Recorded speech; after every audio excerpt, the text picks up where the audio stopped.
Somewhere in the mid-2000s, PC laptop manufacturers got caught up in a seemingly never-ending race to the bottom, relentlessly finding compromise after compromise to drive down costs with absolutely no regard given to the quality, durability, or user experience of their devices. Today's insufferable relic from that era is Lenovo's IdeaPad Slim 1 in the second cheapest configuration currently available for sale in Australia. That means we've been blessed with a dual-core CPU, 4GB of memory, just over 100GB of storage, and yet another god-awful display. Do you remember when I said currently available? Yeah, you can buy this machine right now, brand new, running Windows 11. Clearly, Lenovo seems to think this adds up to a usable laptop PC, so we'll take their word for it and press on. As long as you don't look too closely, the IdeaPad 1 does a good job of looking like a perfectly normal, perfectly decent Lenovo laptop. The basic design is completely sane and inoffensive. There's a sensible hinge that doesn't dig into your legs, wide and comfortable palm rests, and not a single sharp edge or poorly placed dagger underneath. None of this stands up to close scrutiny. The rough plastics used here are all distinctively low grade, with the case panel on the bottom being so brittle that, unnoticed by me, one of the screw standoffs simply fell apart when the laptop was opened, allowing the associated screw to go back in further than it should have on reassembly, leading to this. There, I've mentioned the bump, now we can all do our best not to look at it for the rest of the video. While we're picking on the plastics, get a load of the molding quality of this USB logo. Very impressive. Included in the fully recyclable packaging is the usual, the laptop itself, a 65-watt power brick, and a small amount of printed documentation including the standard Lenovo money grab and a very brief explanation of Windows S mode. Connectivity is fairly predictable on these low-end machines and there's nothing surprising here. Disappointing inclusions are HDMI 1.4, which only supports 4K at 30Hz, and an entire USB Type-A port is wasted on the archaic USB 2.0. Once again, there's also an SD card slot, and I'm convinced that none of these companies actually knows why they're putting these in. Bizarrely, Lenovo uses a full-sized SD reader in their low-end machines, swaps to a useless microSD slot in the mid-range IdeaPad 5, and then goes back to full-sized SD again in the IdeaPad Pro. What? Realistically, almost none of these ports are replaceable, although the SD card and USB 2.0 port are on their own daughterboard. This is a common but disappointing serviceability failure. While it's incredibly basic, the trackpad on the IdeaPad 1 isn't too bad. It doesn't rattle, tracking is reasonably accurate, and the integrated button is reasonably easy to activate from anywhere on the lower third of the tracking surface. Basically, this pointing device isn't actively annoying, and sometimes that's the best you can hope for. Above the trackpad is what looks an awful lot like one of Lenovo's excellent keyboards. Unfortunately, as with most parts of this machine, that's just for show. This non-backlit keyboard has almost no travel, absolutely no feedback when keys are activated, and the keycaps are extremely unstable. The positioning of the key bed slightly too deep within the top case combines with the instability of the keys to cause your fingertips to constantly bump against the frame between the keys while typing, which is a novel and extremely annoying experience. Unsurprisingly, there's only an extremely thin sheet of aluminium underneath the keyboard deck, and that does almost nothing to stop the top case caving in like crazy where keys are pressed. The keycaps are unpleasantly rough, and there's an annoying chorus of rattles constantly emanating from inside while you're typing. I really have nothing positive to say here.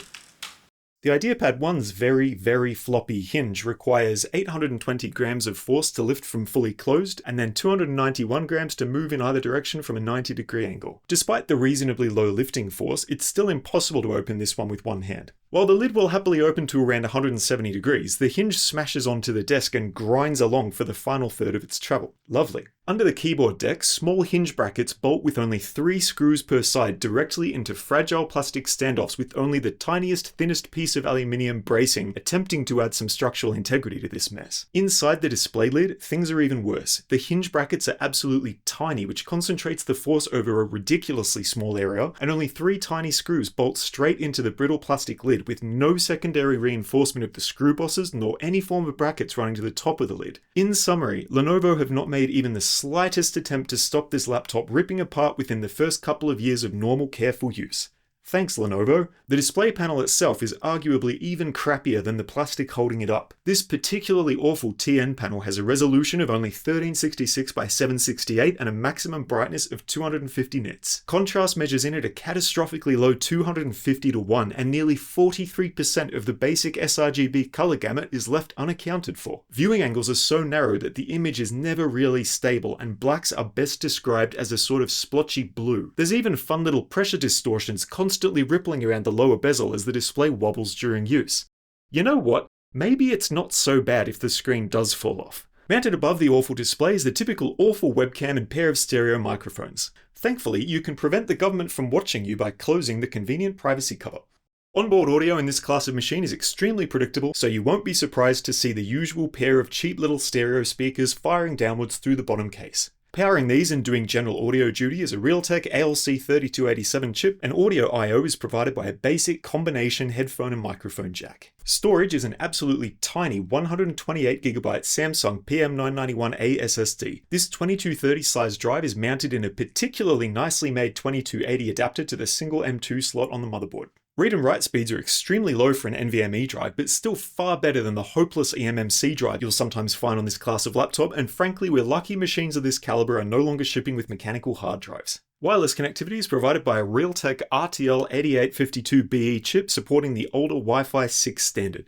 The Wi-Fi performance is probably fine, but it's extremely bloody hard to tell when the system is as slow as this one. Pre-installed software bloat is pretty bad on this machine, although it's getting increasingly difficult to tell what's manufacturer bloatware and what's just Windows. Nonetheless, there's far too much crap installed here, and between the adware that is Lenovo Vantage and the malware that is McAfee Internet Security and Windows 11 itself, resource usage from a cold boot is insane, and the constant nags to buy something are unbelievably annoying. Thanks, Lenovo.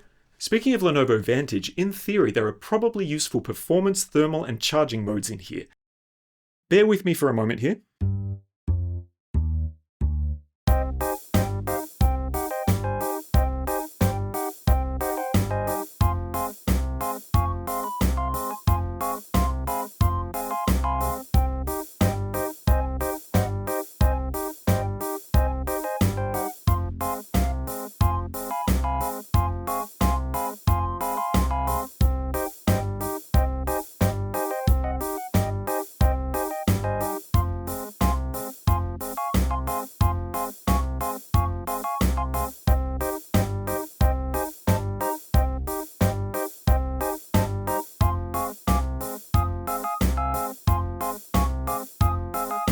You know what, let's just move on to something else. The 42 watt-hour battery fitted to this unit is reporting exactly 41.8 watt-hours after calibrating over a few charge cycles. This will gradually drop with use. With the display set to the very low maximum brightness and sitting idle on the Windows desktop, the IdeaPad 1 managed 13 hours and 11 minutes of runtime. During my usual heavy internet usage test, which was particularly tedious on this one, it quit after 6 hours and 54 minutes. Charging from empty, the battery takes 40 minutes to hit 50%, 1 hour 11 minutes to hit 80%, and it's full after 1 hour and 51 minutes. When it finally wears out, that battery is reasonably easy to replace, being held in by 5 screws and no adhesive. The impressively unimpressive SoC in this configuration is AMD's Athlon Silver 7120U. Built on TSMC's 6nm process and using the aging Zen 2 microarchitecture, this 2-core, 2-thread chip is the most cut-down member of the Mendocino family and realistically has no business existing in a modern PC. TDP is rated at 15 watts and the 2 cores have a maximum turbo speed of 3.5 GHz and share a total of 3 MB of cache. Snuggled up to the CPU is AMD's Radeon 610M, which is based on the aging but excellent RDNA 2 architecture. These little iGPUs are blessed with full support for modern graphics APIs, but with only 128 shaders and very little RAM to share as video memory, it's certainly not going to be up for any heavy workloads. Powering the SoC is a predictably tiny 2-phase VRM. It's not actively cooled, nor does it need to be. Now, as distractingly bad as that dual-core processor is, don't forget that this machine is also stuck with only 4GB of RAM. Yes, stuck with it. That memory is soldered directly to the motherboard and there's no slot for expansion, dooming the laptop to a very short and useless life. Thanks, Lenovo.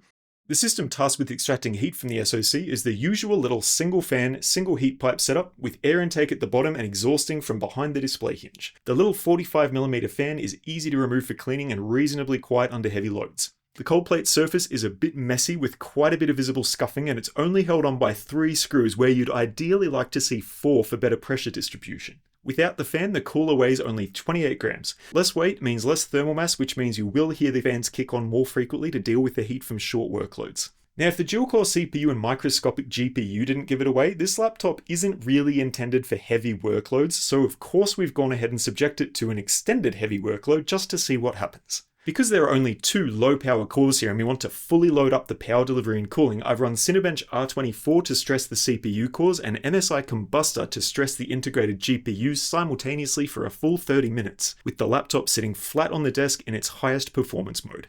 With the SoC fully utilized, package power sits indefinitely at 17 watts, just slightly above the chip's rated TDP.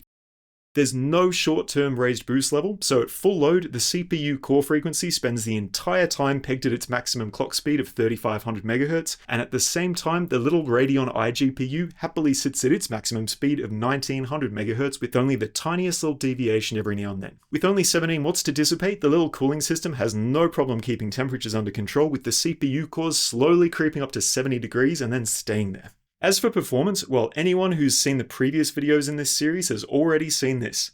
The 7120U with only 4 gigs of RAM absolutely embarrasses itself in any benchmark compared to other low-end chips. Other than that Core Ultra 7, all the other CPUs here use very similar amounts of power while running these tests, so even the efficiency is pretty poor on this one. BrowserBench's Speedometer 3 web browsing benchmark has the Athlon at less than 1/6 the performance of an Apple M3, and that is a very accurate reflection of the experience of normal use on this machine. If you're wondering what gaming would look like on this one, please enjoy 3DMark's Firestrike at 3 frames per second. And here's the few seconds I spent testing out 2015's Dying Light at 720p with all graphics settings on low or off. No gaming. So to recap, the IdeaPad 1 is a fragile and poorly built machine with an obnoxiously poor keyboard and bad screen. In this configuration, it's crippled further by an inadequate processor and insufficient non-upgradable memory while being saddled with a bloatware-ridden factory image of Windows 11. Literal textbook e-waste from new, right out of the box. This is a completely unacceptable product, and it's earned itself an official rating of complete crap and a strong recommendation to avoid this and all other models of IdeaPad 1. Over the last 6 videos, I think we've pretty clearly shown why you should not buy entry-level laptops from any manufacturer, but that doesn't actually mean you need to spend more to get a good machine with a long warranty. We'll be exploring a better alternative in great detail in the near future. But until then, thanks very much for watching, and I'll see you next time.